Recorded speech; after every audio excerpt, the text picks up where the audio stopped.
Zafarwal press club کے office کا assistant commissioner مظہر اقبال اور ڈی ایس پی شیخ شاہد اکرام نے کیا۔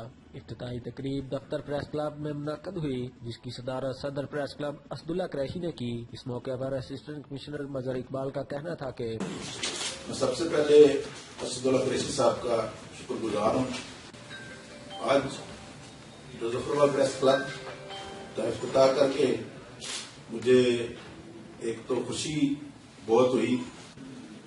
انہوں نے بہت سے انقلابات جو ہیں وہ صرف قلم کی طاقت سے آئے ہیں، وہ فزیکل طاقت سے نہیں آئے۔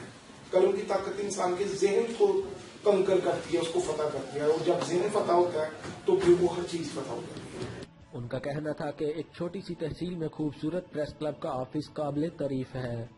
میں تمام ممبران کو مبارکباد پیش کرتا ہوں اور امید کرتا ہوں کہ تمام نمائندگان ہمیشہ سچی اور اچھی صحافت کریں گے۔ کیمرہ مین محمد عرفان کے ساتھ رانا علی رضا، ظفروال۔